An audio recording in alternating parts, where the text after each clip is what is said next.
Bonjour à tous, on se retrouve aujourd'hui pour les résultats de WrestleMania et on va commencer par la première nuit.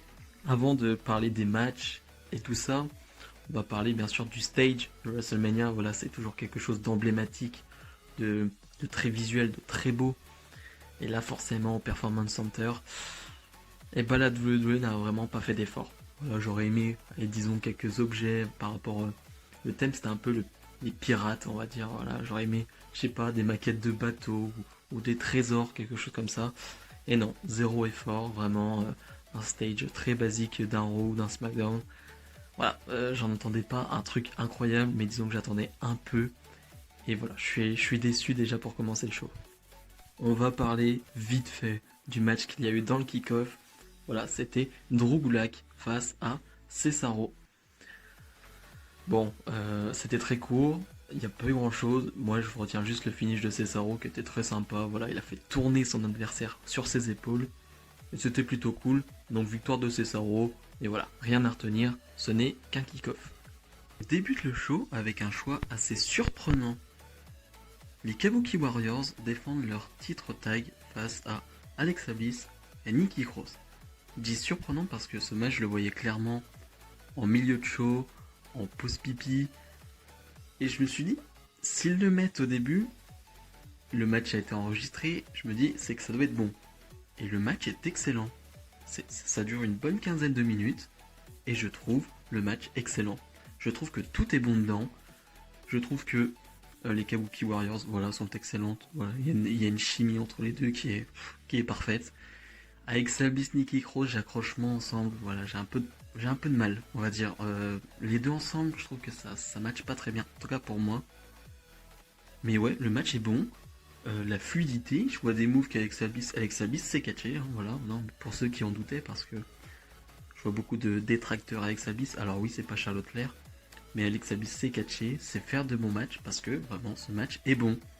Pour moi, le maillon faible de ce match, c'est Nikki Cross, parce que voilà, j'accroche pas avec Nikki Cross, mais c'est personnel, voilà, c'est juste personnel, et ce qu'elle fait, c'est plutôt propre.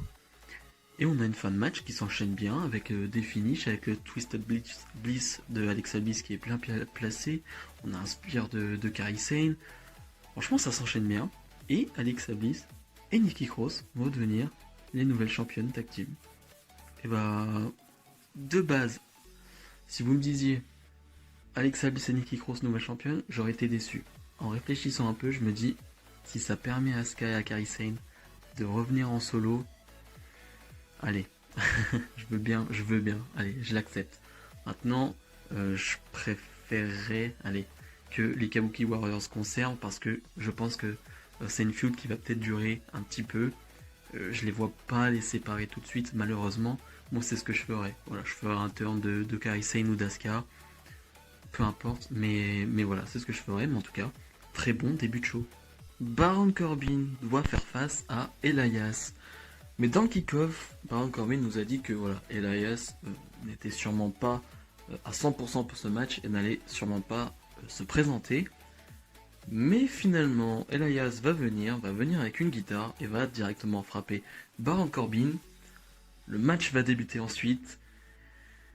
Et c'est une horreur. C'est une horreur. Il n'y a rien à dire en fait parce qu'il n'y a rien dans ce match. Il n'y a vraiment rien. C'est-à-dire que je pourrais même pas vous dire une chose qui se passe dans le match parce que il y a rien. Il y a rien.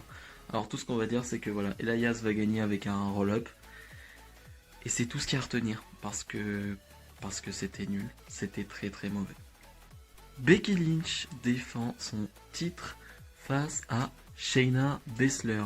Un match que j'attendais énormément parce que j'avais des a priori dessus. Disons que pour moi, les deux styles de catch des deux catcheuses, c'était pas compatible et je m'attendais à m'ennuyer. Tout d'abord, on va parler de l'entrée de Becky Lynch. Il y en a qui vont trouver ça nul, voilà. Moi, je sais pas, avec le camion, j'aime bien. C'est très beau, c'est très.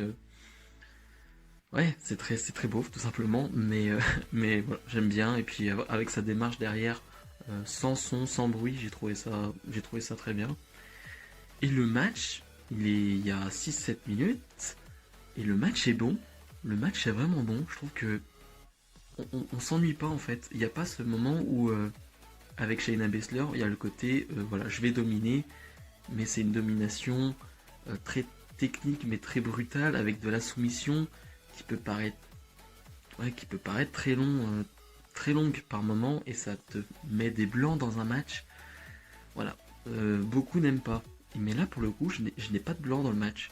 J'ai de la brutalité, j'ai une Becky Lynch qui est direct dans le match. Voilà, on voit une Becky Lynch super concentrée dès le début, voilà, super motivée. Et Becky Lynch, il va vraiment dominer la plupart du match. Shayna Baszler va faire un retour, va vraiment être brutal avec Becky Lynch, va la balancer sur la table, voilà, va la porter sur les épaules et va la toquer contre la table des commentateurs. Et Shayna va vouloir porter son finish, vous savez, sa prise de soumission. Et sur une sorte de roll-up, de tombée un peu volée, Becky Lynch va gagner. Et c'est exactement ce que je voulais pas en fait. C'est-à-dire que Becky Lynch qui gagne, pourquoi pas? Moi ça me va, mais pas comme ça. Si Becky Lynch doit gagner, il doit y avoir un match, il doit y avoir une vraie fin.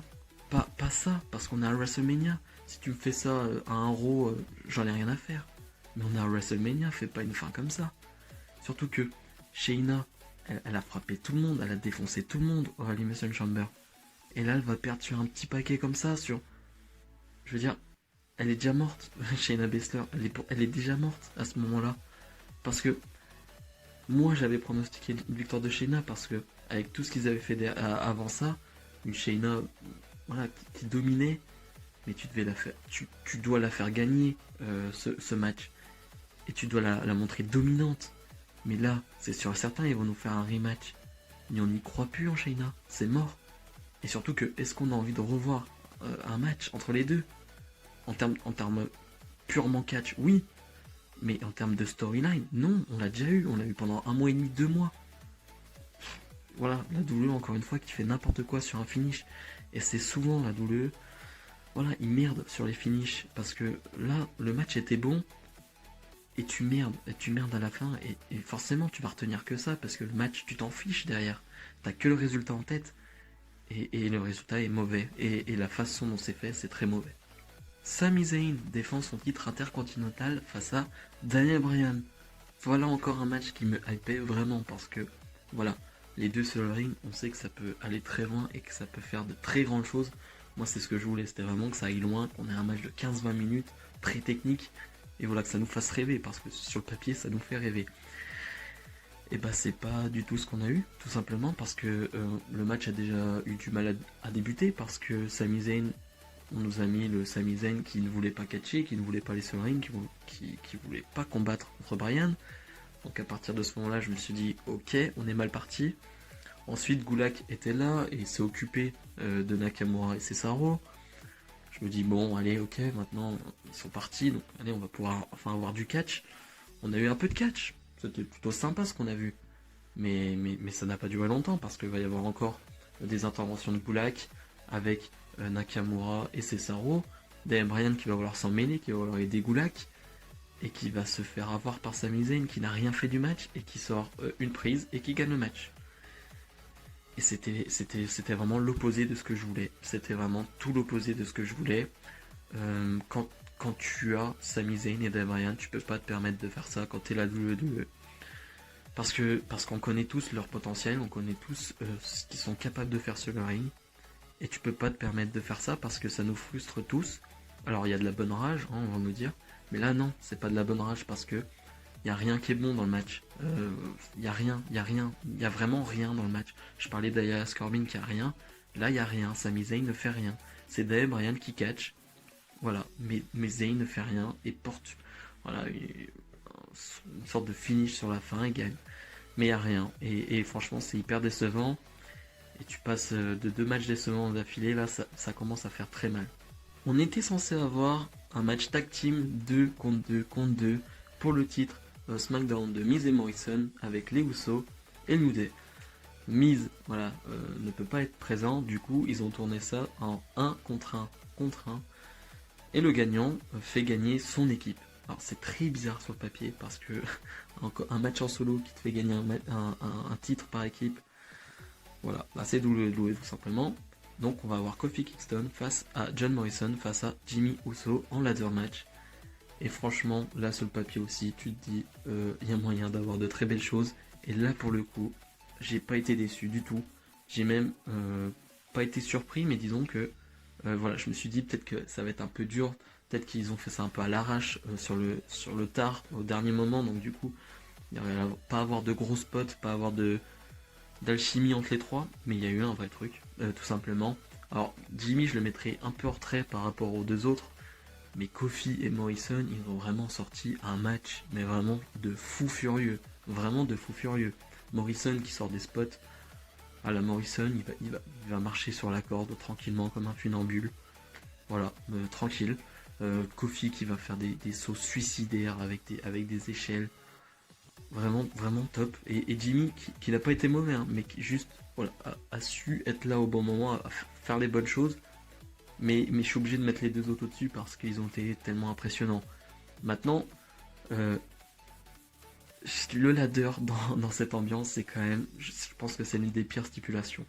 On en parlera avec Edge et Orton dans un Last Man Standing, mais un ladder match vraiment sans public, ouais, c'est compliqué. Disons que t'as pas la pression du public quand quelqu'un va chercher la ceinture haute sur l'échelle. T'as pas la pression du public, voilà, quand t'as des gros spots sur les échelles et t'en as beaucoup. Donc ouais, c'est très bizarre, t'entends vraiment tous les bruits d'échelle, t'entends tous les bruits, donc c'est vraiment bizarre. Et cette fin de match, où les trois vont décrocher les titres en même temps, mais voilà, les titres sont accrochés en deux parties, ils vont décrocher la première partie, ils vont se battre pour avoir justement les titres en main, et en frappant Morrison, ils vont le faire tomber et le faire tomber avec les titres. Ce qui fait que Morrison et The Miz conservent leur titre par équipe. Et je trouve que c'est le bon choix. J'en avais parlé dans ma vidéo pronostic. Je trouve que c'est vraiment le bon choix de les faire garder le titre parce que pour le moment, ils font du très très bon boulot et je vois pas l'intérêt de leur faire perdre le titre.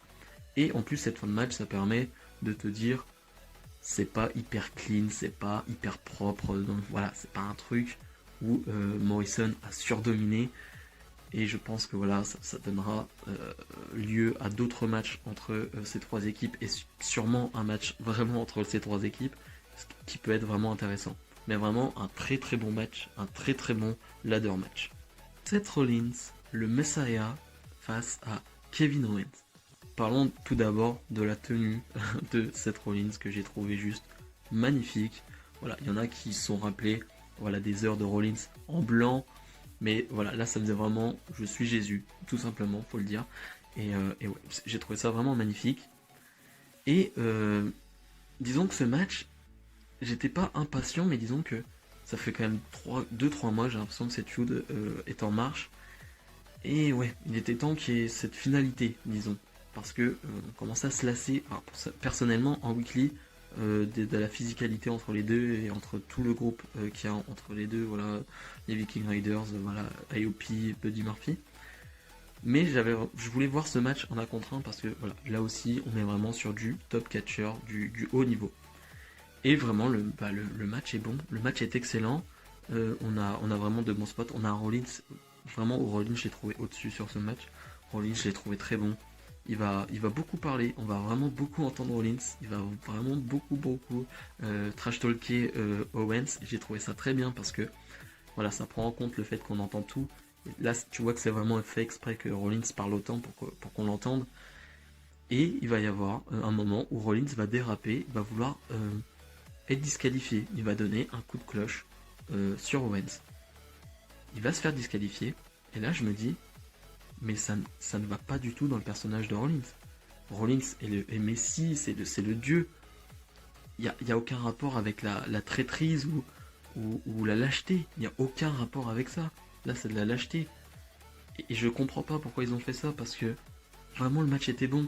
Et là, je me dis, merde, voilà, ça se termine là-dessus. Bon, Owens va prendre le micro, va dire, ok, on fait un match sans disqualification. Rollins va revenir. Il va prendre le dessus quelques temps. Et ça va être toujours très bon. Et Owens va nous sortir un saut de malade mental. Voilà, il va se trouver au-dessus, à côté d'un signe WrestleMania, et va sauter sur Rollins à travers la table des commentateurs. un truc de malade, tout simplement, un vrai WrestleMania moment, un vrai gros moment, et Owens qui va en profiter, qui va monter sur le ring, et qui va gagner ce match. C'est pas ce que j'avais pronostiqué.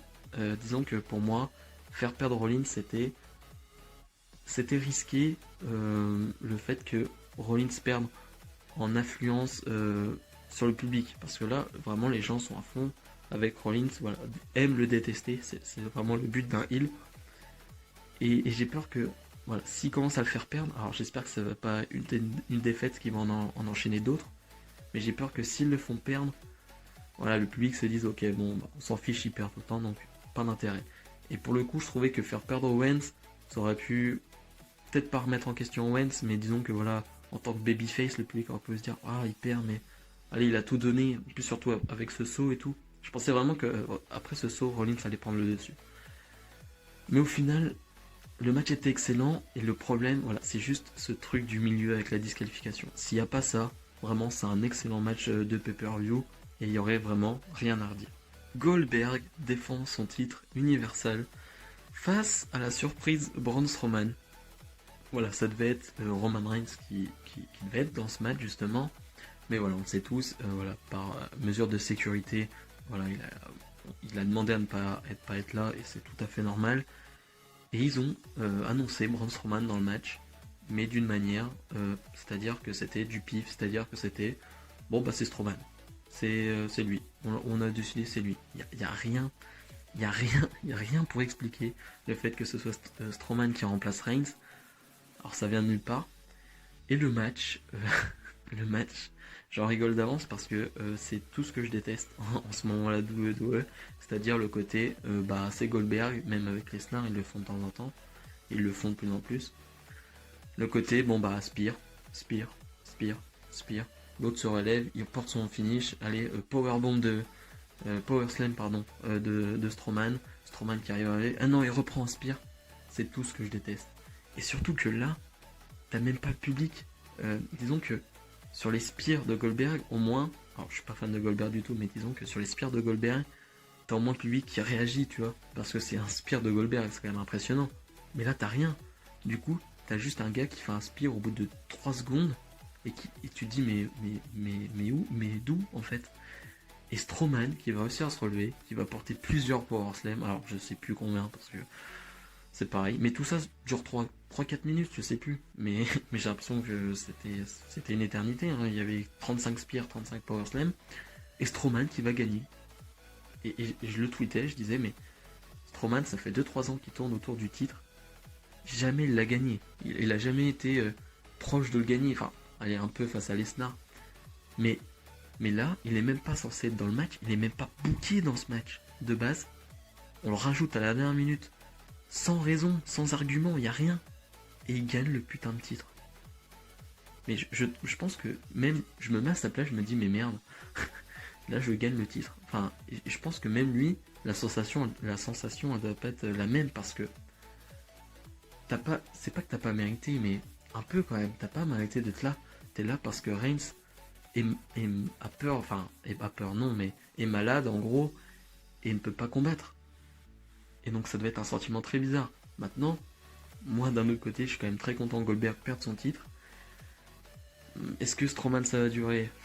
Je sais pas. Est-ce qu'ils vont pas nous faire le coup de dès que le public va revenir, Strowman va perdre le titre face à Goldberg dans un rematch, ou je ne sais pas, ou le perdre dans un mois face à Reigns. C'est très possible que Reigns récupère son titre dans 2 semaines. Hein. C'est très possible. En tout cas si les shows de WWE continuent. Mais disons que le match était horrible pour moi, mais le résultat final voilà, me donne un petit sourire.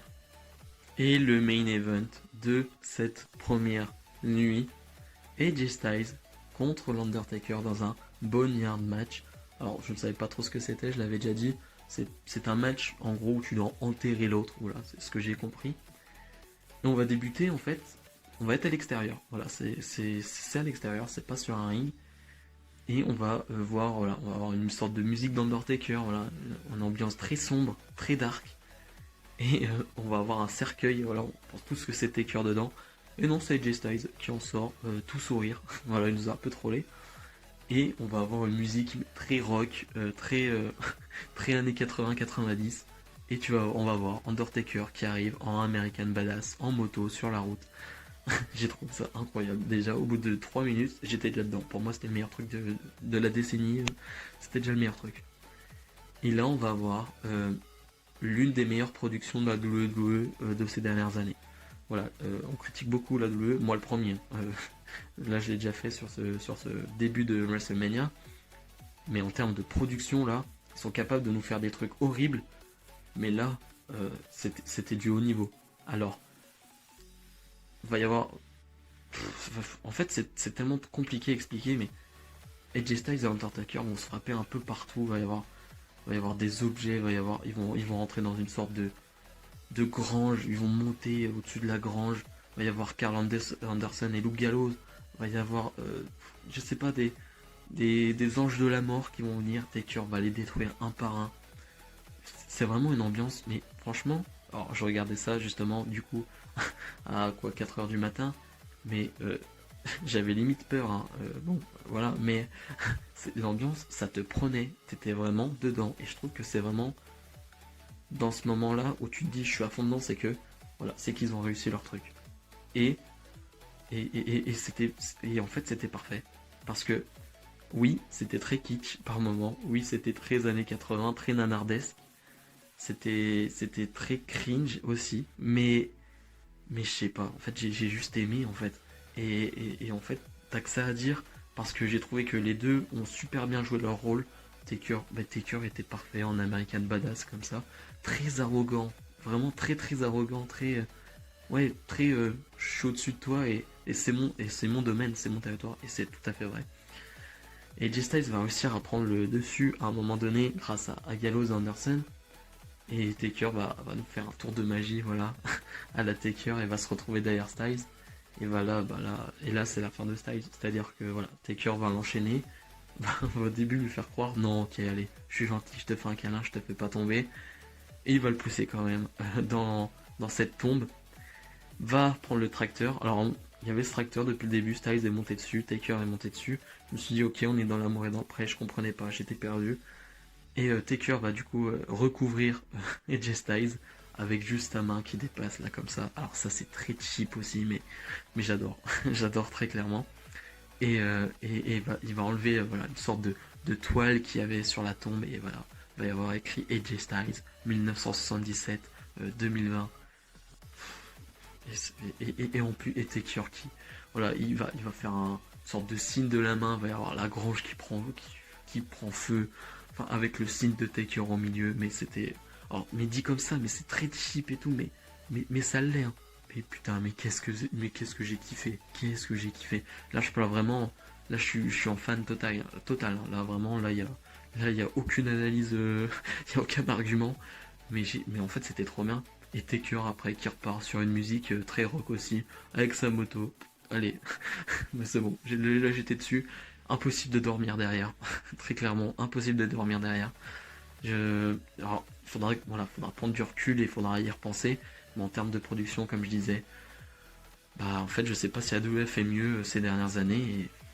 Et moi je leur dis bravo. Je leur dis juste bravo et merci. Premier bilan, on va dire, de cette première journée. En fait, la WWE est très forte et en fait, ils font des trucs mais horribles, dégueulasses. Il y a des matchs avec des fins horribles et ils tombent justement avec le dernier match de la journée, avec le main event. Et en fait, juste avec ça, ils te font presque croire que le show était parfait. C'est-à-dire que tu oublies presque tout. Alors moi, je vais essayer d'analyser ça un peu, voilà, un peu plus froidement. Il y a beaucoup de choses qui ne vont pas. Voilà, il y a des trucs pas dignes d'un WrestleMania. Et t'as ce putain de main event de première journée qui est parfait quoi. Donc toujours très compliqué. C'est la WWE, il y a toujours des hauts et des bas, et les bas sont très bas, les hauts sont très hauts. Donc c'est très compliqué voilà, pour juger globalement. Mais moi voilà, il y a 2-3 matchs qui m'ont plu, et les résultats et les finishes m'ont déplu. Plus ce main event, allez, un avis plutôt positif sur sa première journée. Et on enchaîne donc avec la nuit numéro 2. On commence par le kick-off avec Liv Morgan qui affronte Natalia, il y a zéro raison pour laquelle elle s'affronte, mais bon, on va dire Balek, mais voilà, on a 6 bonnes minutes de catch, bizarrement, je me suis dit, bon, Natalia, voilà, Liv Morgan, on sait pas trop, mais au final, c'est plutôt bien, et Liv Morgan va l'emporter sur un roll-up. J'en rigole parce que je sais pas il y a eu combien de roll-up sur ce WrestleMania, mais c'est incroyable. Et je trouve ça bien, justement, que Liv Morgan gagne ce genre de match, et voilà. Alors je sais pas s'il y aura une suite parce que c'est un match qui vient de nulle part et sans raison et il n'y aura pas d'influence je pense pour la suite, mais en tout cas je trouve ça bien qu'en 2020, Liv Morgan gagne des matchs face à Natalia. On ouvre le show avec directement le match pour le titre NXT de Rhea Ripley qui fera face à Charlotte Flair. Alors moi je l'avais déjà dit cette feud, je l'ai trouvé un peu bizarre, un peu pas mal écrite, mais disons un peu facile et les segments n'étaient pas mémorables. Maintenant le match, je l'attendais avec impatience. Et franchement, il m'a pas déçu. En termes in-ring, j'ai trouvé ça très bon.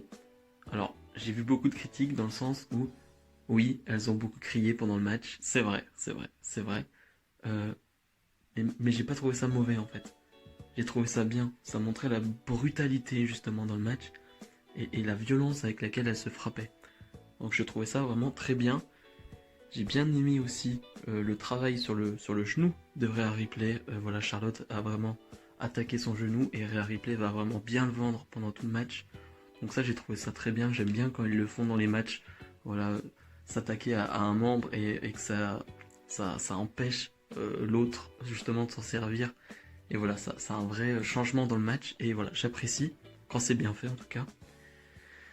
Et cette fin de match, voilà, très compliqué. Je vous parlais justement du fait qu'elle a attaqué son genou. Et Charlotte Flair, ça doit un match de 15-20 minutes, je dirais, 25 minutes peut-être, qui est vraiment excellent. Et du coup, le genou de Rhea Ripley très affaibli, Charlotte Flair va porter sa prise en 8 et Rhea Ripley va abandonner. Et là, la déception. Parce que dès qu'elle porte sa prise en 8, je sais qu'elle va abandonner parce que toute la construction du match est faite sur le genou de Rhea Ripley. Donc forcément, elle va abandonner parce que elle a mal au genou. Et ça me dégoûte un peu parce que, en fait, le match est excellent comme je le dis, mais cette fin, le goût amer, le goût très amer. Et c'est compliqué derrière parce que, voilà, on le dit, Charlotte est sur pour le pêcher, elle est trop mise en avant, elle a énormément de talent, d'accord. Mais trop, c'est trop. Et là c'était de trop. Je trouve que c'était le moment de faire gagner Rhea Ripley, de la faire conserver son titre face à une Charlotte Flair, donc ça aurait été vraiment un gros boost dans son règne, et ils l'ont pas fait. Voilà, pour moi c'est le mauvais choix. Maintenant, Rhea Ripley va peut-être aller dans le roster principal, parce que Charlotte Flair va rester à NXT, je suppose, forcément avec le titre, et il y a un ladder match féminin pour déterminer une challengeuse féminin au titre. Donc je suppose que Rhea Ripley ne sera pas mis dans l'équation, dont Rhea Ripley peut-être dans le roster principal, alors à voir. Mais oui, très déçu de la fin. Et c'est dommage parce que t'avais vraiment tout était parfait pour vraiment vivre un bon moment et vivre le moment de Rhea Ripley. Son moment aurait pu être parfait et surtout que voilà, elle est très jeune, je crois qu'elle a 22 ou 23 ans. Et sur ce genre de match, elle nous a prouvé que ouais, elle a clairement le niveau. Aleister Black face à Bobby Lashley. Très compliqué ce match. Disons qu'il n'y a pas de feud, il n'y a rien derrière. C'est un match qui ne doit jamais avoir lieu à WrestleMania parce que il n'y a pas de construction. Le match a été mis comme ça. Voilà, juste pour nous dire, Aleister Black a un match. Donc voilà, soyez contents. Je vais retenir un truc, c'est que Bobby Lashley est venu en pantalon. C'est tout ce que je vais retenir parce que ça m'a choqué. Vraiment, j'ai cligné des yeux. À un moment, je me suis dit merde, c'est Ricochet. Je comprends pas. Je comprenais plus. Et Aleister Black va gagner finalement suite à une mésentente entre Bobby Lashley et Lana. Donc voilà, on peut se dire que Lana et Bobby Lashley ça va pas durer longtemps. Est-ce que est-ce que ça nous importe? Non, on s'en fiche totalement. Mais voilà, Aleister Black a gagné. Et voilà, il a gagné à WrestleMania. Otis fait face à Dolph Ziggler. Alors le match en lui-même, c'est pas que je m'en foutais, mais disons que toute la feud qu'il y a derrière, voilà, Otis, Dolph et Mandy, je trouve que c'est vraiment la feud la plus intéressante du côté de SmackDown. Et c'est vrai, et pas par défaut, disons qu'elle elle est bien. À SmackDown, il n'y a que de la merde quasiment, mais en tout cas, cette feud est vraiment bien, et on est touché par Otis, voilà, on a envie qu'Otis voilà, arrive à pécho, hein, tout simplement, ça dulciné Mandy Rose. Et Dolph Ziggler va être accompagné de Sonya Deville. Voilà, il y a eu une petite histoire à SmackDown, voilà, un hacker a hacké justement une caméra de surveillance, et voilà, on apprend que Sonya a tout fait pour que Otis ne sorte pas avec Mandy, et justement qu'elle sorte avec Dolph. Donc voilà, ça crée un peu de tension entre les deux, entre Mandy et Sonya. Sonya est là, bon, c'est un match basique, il n'y a pas grand chose. Il y a Sonya à un moment qui va intervenir, qui va porter un coup dans les parties de Otis sans que l'arbitre ne le voie. Mandy Rose va venir et va s'occuper de Sonya Deville, va la frapper. Je pense que c'est la première fois voilà, que les deux se battent, qu'il y a une interaction comme ça entre les deux. Et Mandy Rose va mettre un coup de poing dans les parties de Dolph. Otis va en profiter et va gagner le match. Et c'est très bien, c'est tout ce qu'on voulait. C'était le feel good moment, on va dire, pour Otis, qu'on voulait, parce que voilà, il galère depuis des semaines, quasiment des mois, avec Mandy. Et voilà, on voulait qu'il gagne cette feud, j'ai envie de dire.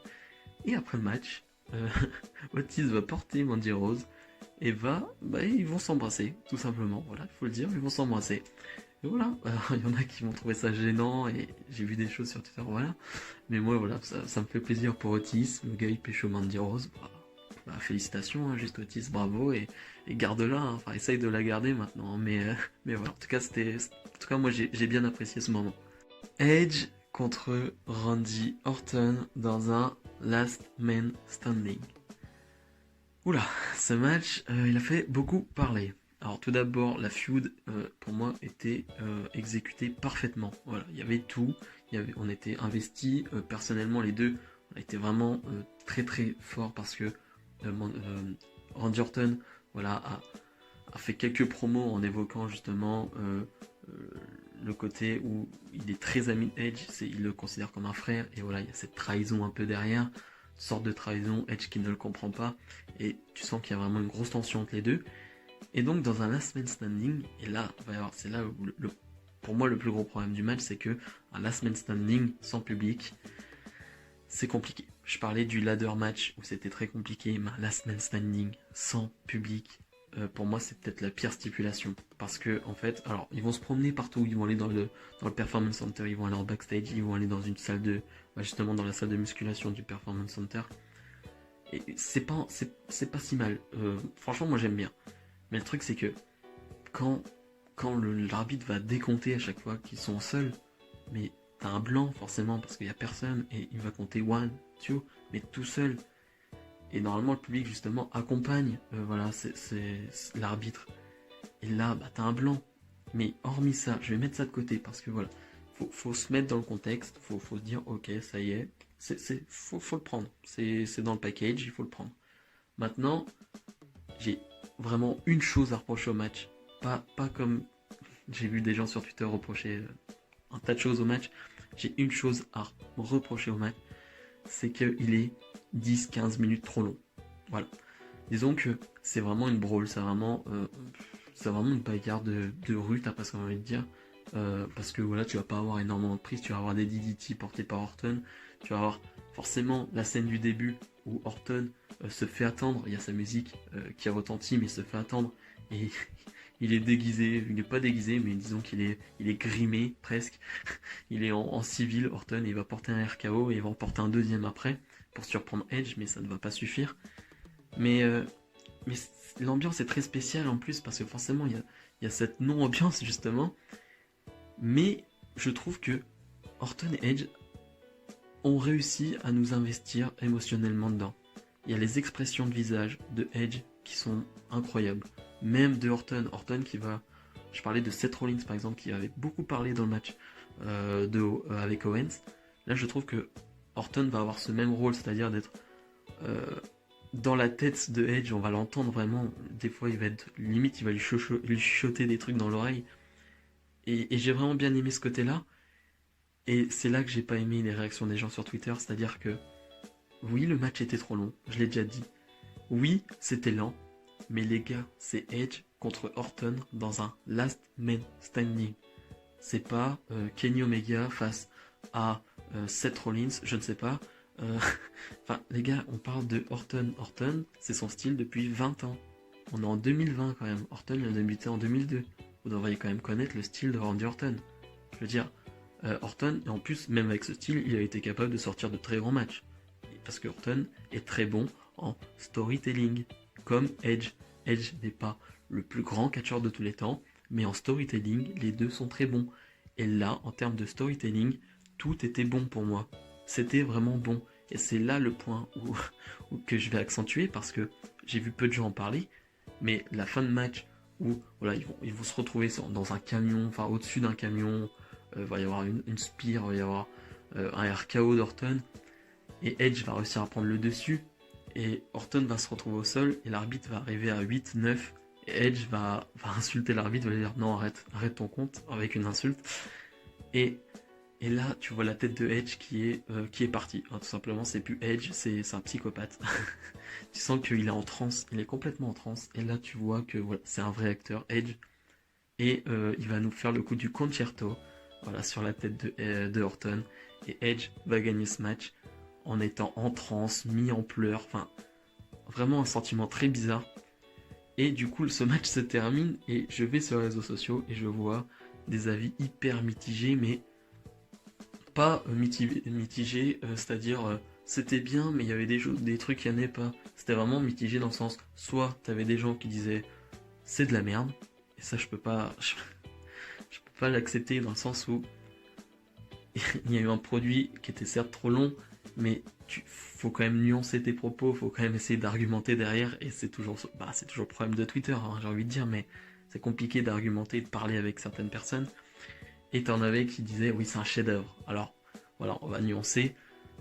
Pour moi c'était un bon moment. Franchement j'ai passé un bon moment. Fallait pas s'attendre à 5 étoiles. Mais j'ai passé un bon moment en termes d'histoire et j'étais investi tout simplement. Maintenant, est-ce que je le regarderai encore et encore? Non, je ne crois pas. Mais en termes de fin d'histoire, je pense que c'est la fin de l'histoire entre les deux. Je trouve que c'est vraiment une note parfaite pour terminer. Donc moi j'ai un avis très positif sur ce match, peut-être l'un des seuls, je ne sais pas. Vous me donnerez votre avis en commentaire. Mais ouais, moi j'ai vraiment bien aimé ce Edge Orton.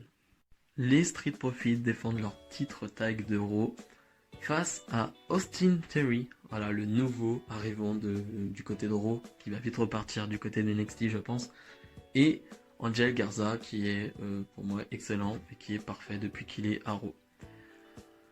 Pas grand chose à dire sur ce match parce que c'est très très court, hein, ça doit faire 7-8 minutes, un truc comme ça. Et puis après un long match comme Orton Edge, c'était très dur d'être investi dans un match après. Mais l'action était bonne sur le ring, vraiment c'était dynamique. Et c'est ce qu'il fallait, on va dire, pour essayer de te remettre un peu dedans, même si pour moi ça n'a pas marché. Voilà, au final, les Street Profits vont conserver. Et c'est plutôt l'après-match qui est à retenir où Angel Garza et Austin Theory avec Zelina Vega vont vont continuer à frapper les Street Profits. Et Bianca Belair va arriver et va frapper Zelina Vega. Bianca Belair qui est, je sais pas, l'épouse, je crois, de Montesford, l'un des membres des Street Profits. Et donc, est-ce que Bianca Belair est dans le roster principal? C'est la question que je me pose. Je dirais pas qu'elle a déjà tout fait à NXT parce qu'elle n'a pas été championne, mais elle a quand même fait le tour pour moi. Et la voir dans le roster principal, moi je suis pour. Maintenant, la voir dans un clan, dans ce trio-là, je sais pas. Je sais pas. J'aurais bien aimé l'avoir en solo. Alors je sais pas tout de suite pour un titre, mais disons avoir un truc très costaud en arrivant. Et là, c'est pas que je suis déçu, mais disons que j'ai peur de d'où ça va aller ce trio et ce truc avec Montesford, son mari. J'ai très peur du moment là. Donc à voir, mais faites attention. Le Fatal 5-Way féminin pour le titre de SmackDown de Bayley avec Tamina, Bayley justement, Lacey Evans, Naomi et Sasha Banks. C'était long. Et là pour le coup c'était long, mais pour rien. C'est-à-dire que autant, je parlais de Orton Edge, t'es investi émotionnellement, ou voilà, disons que la feud est construite et il y a quelque chose derrière. Mais là, il n'y a rien. Tu peux pas être investi dans l'une des 5 catcheuses pareil, sur les 5 catcheuses, il n'y a rien de construit. Lacey Evans, elle est pushée, mais une fois sur deux, même si c'est pas trop mal en face, mais de là à vouloir à être derrière Lacey Evans, non. Disons que la seule où tu te dis, t'as envie d'être derrière elle, c'est Sasha Banks, parce que tu connais son potentiel, et tu sais que voilà, c'est très costaud Sasha Banks en termes d'in-ring, et tu sais que son personnage peut être très intéressant. Mais de là à être enthousiasmé par un match qui est long, qui est basique, hein, c'est un match weekly, hein, très clairement, tu le vois en weekly, tu fais ouais, bon, ok.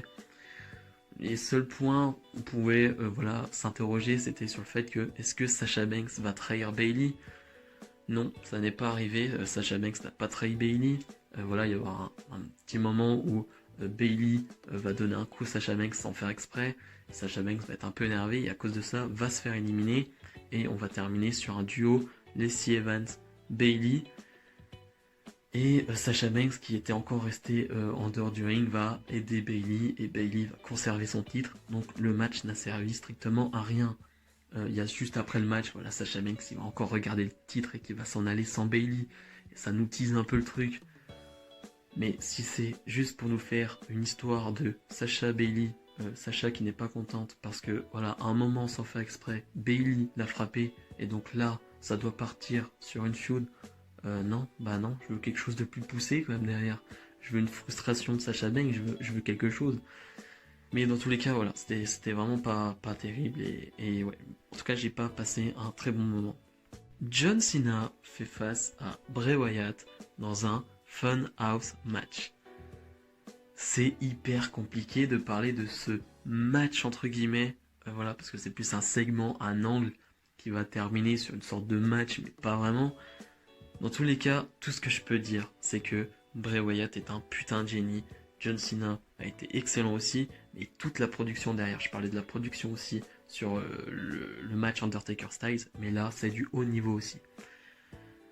Pour résumer, en gros, John Cena va rentrer dans la Funhouse, va passer par la porte de la Funhouse, et là, à partir de ce moment, ça part en cacahuète.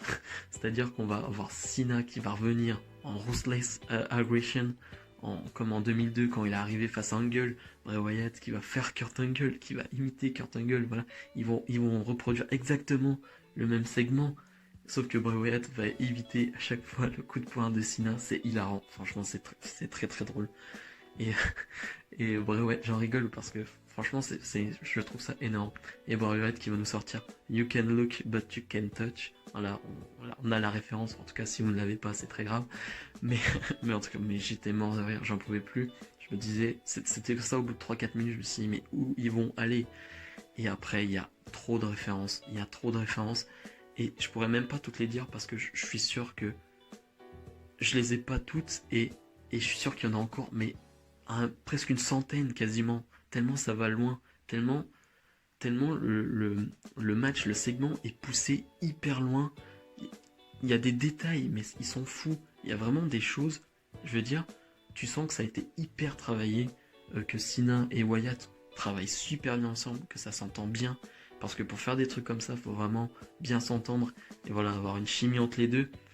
Mais en fait, il y a des trucs, je peux même pas vous dire, il y a eu ça, en fait, je vais vous faire pas dans l'ordre, mais disons qu'il y a des moments, moi, qui m'ont marqué. Il y a, je vous l'ai dit, le You Can Look But You Can Touch, ça m'a tué. Il y a Cena qui va venir en Tanganamik, voilà, qui va faire une promo, qui va clasher Bray Wyatt, et Bray Wyatt qui va pas être content, voilà, qui va presque pleurer derrière. Mais il y a que des moments comme ça. Il y a Bray Wyatt qui va presque danser avec Cena un moment. Il y a Vince McMahon, vous savez, là.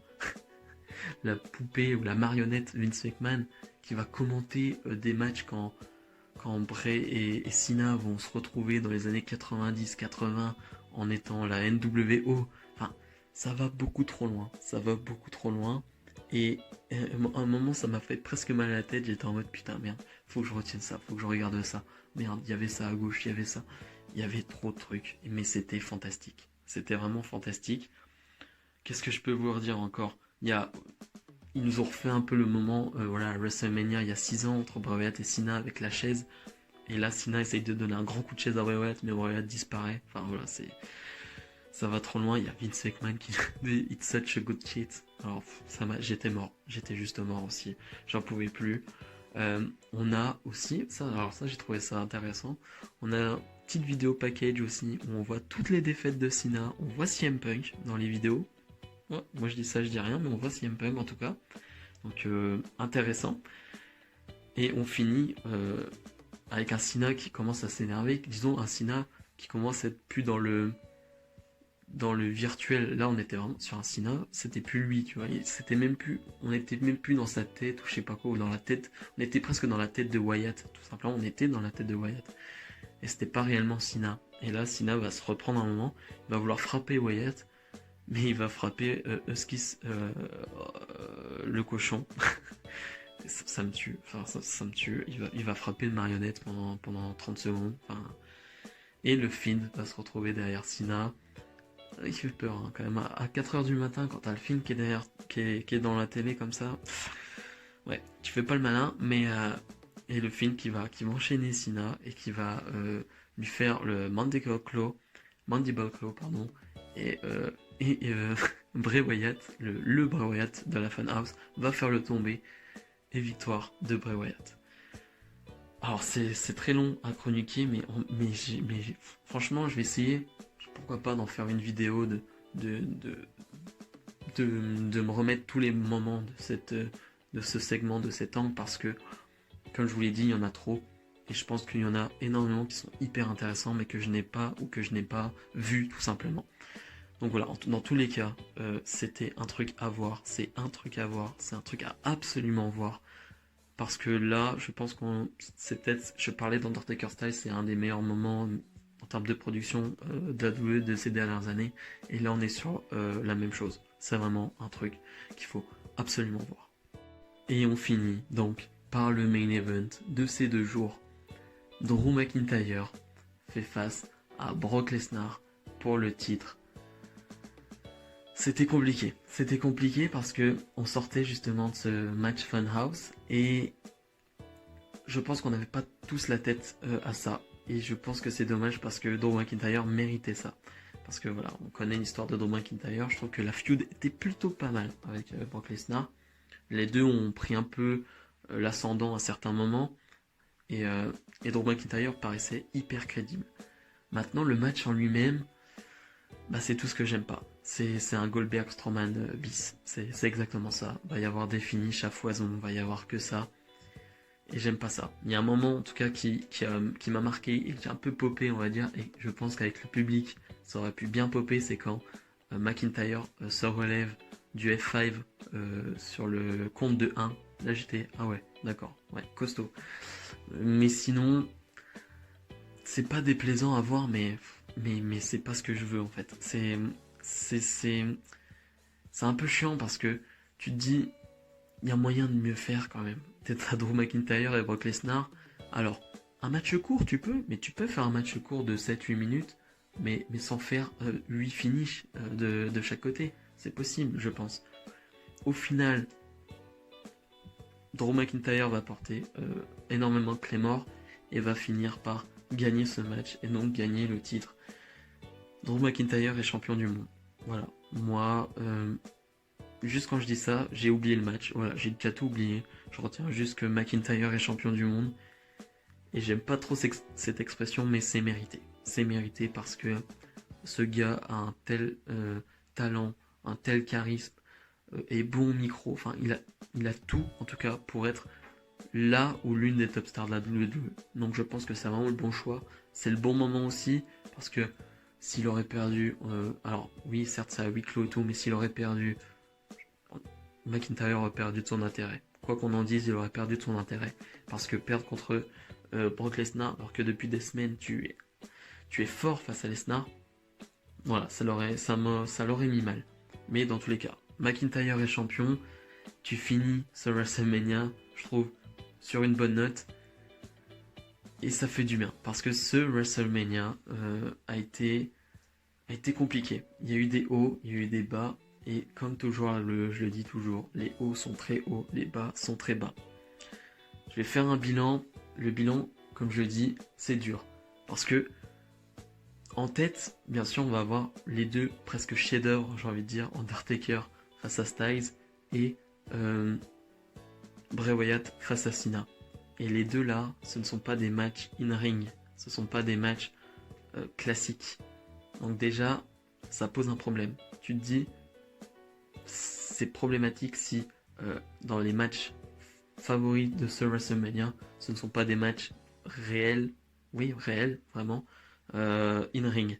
Parce que il y a des matchs super bons dans ce WrestleMania. Il y a Owens Rollins, il y a Charlotte face à Rhea Ripley. Mais il y a des putains de finishes de merde. Je suis obligé d'être vulgaire, mais il y a des finishes de merde. Et ça gâche tout. Tu peux pas faire ça à WrestleMania. C'est compliqué de faire ça à Mania parce que t'as tout, et tu dérapes sur la dernière seconde, sur les 5 dernières secondes. Et c'est grave, c'est très grave. Donc, allez, je mettrais, franchement, si je devrais donner une note sur 10, je mettrais un 6,5-7. Parce qu'au final, voilà, avec ce non-public, avec tout ce qu'il y a derrière, j'ai quand même passé un plutôt bon moment, même si quelquefois j'étais sur mon téléphone à lire vos tweets et c'était beaucoup plus drôle et beaucoup plus intéressant que certains moments. Mais disons que c'est pas un WrestleMania raté et c'est déjà énorme. Disons que on n'était pas loin de la catastrophe. On se disait, ça va être une catastrophe, c'est à huis clos, c'est fait à l'arrache, c'est au Performance Center. Tu te dis, ça peut être le pire WrestleMania de l'histoire. Je ne connais pas tous les WrestleMania qu'il y a eu, mais je sais que c'est pas le pire. C'est pas le meilleur, mais je pense que sur les 5-10 dernières années, il est dans le top 4. Top 3, top 4. Alors oui, vous me direz, ces 10 dernières années, il n'y a pas eu que des bons WrestleMania. Mais ça veut dire quand même qu'ils ont fait un bon travail, je trouve, dans la globalité. Maintenant, ça va être compliqué parce qu'on va se tourner sur Raw, sur SmackDown, sur NXT. Alors que ça sera toujours à huis clos et on sait que les Raw ou les SmackDown d'après Mania, c'est quelque chose d'unique, c'est quelque chose de très fort et très intense. Et on n'aura pas cette foule incroyable. Donc voilà, ça va être très compliqué de passer après ce WrestleMania. J'espère que la WWE va réussir à bien faire la transition, mais ça va être dur, sachant que voilà, on sait pas trop s'ils ont encore enregistré des Raw, si voilà, ils vont s'arrêter. Voilà, c'est un gros bordel et ouais, c'est très compliqué pour la WWE, mais en même temps, ils ont choisi de se mettre dans cette merde. Maintenant, il faut assumer. C'est la fin de cette vidéo. Comme d'habitude, si ça vous a plu, n'hésitez pas à mettre le petit pouce bleu et à commenter. Voilà, ça me fera plaisir. Et voilà, j'échangerai avec vous dans l'espace des commentaires. On se retrouve très vite pour une prochaine vidéo. Salut, salut!